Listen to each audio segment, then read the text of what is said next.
Minutes to fully load a page.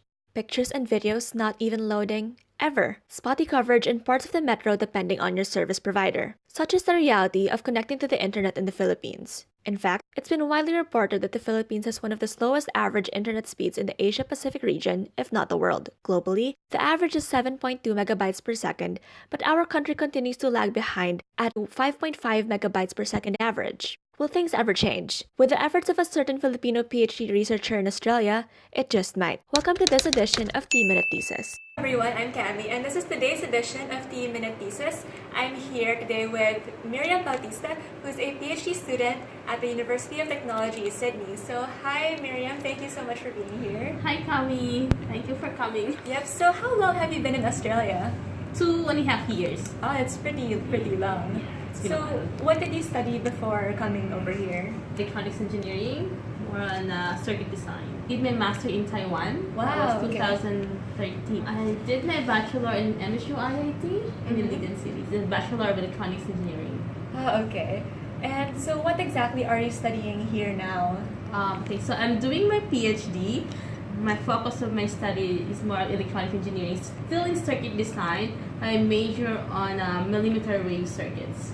Inside our smartphones and almost every modern electronic device are tiny self-contained circuits containing components such as transistors, resistors, and capacitors all etched into a tiny silicon chip. These are called integrated circuits.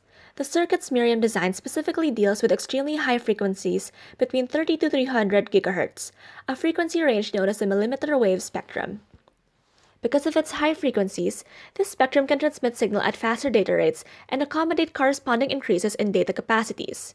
Circuits catering to this millimeter wave spectrum, accordingly known as millimeter wave circuits, can therefore be used for incredibly high-speed wireless communications. What we have now are 4G frequencies. But with the fast progression of technology, the 4G frequency spectrum will eventually become congested. These millimeter wave circuits can therefore usher in a whole new generation of wireless connections. From 4G, we are finally on the way to the 5th generation, or 5G. Of the many parts of these so-called radio front-end circuits, what Meriam designs is one of its most critical parts, known as the bandpass filter found in wireless transmitters and receivers. The bandpass filter is a device that lets through frequencies within a certain range and rejects frequencies outside that range. In wireless transmitters, these bandpass filters limit transmitted signals to the specified frequency range, allowing data to be conveyed at the preferred speed and form. In wireless receivers, the filter allows signals within the preferred range of frequencies to be decoded, while avoiding signals from other frequencies. With how complicated these filters are, fabrication can be expensive. To cut costs, these circuits therefore have to be made as small as possible, nanometer size even, while consuming the least possible power. Sounds like quite a challenge, and it's Meriam's job to rise to the occasion and design these filters and circuits. With engineers like her, the future has in store even faster Wi-Fi and data speeds. Will our internet service providers in the Philippines ever upgrade to such technology? We don't really know, but it's good to hope.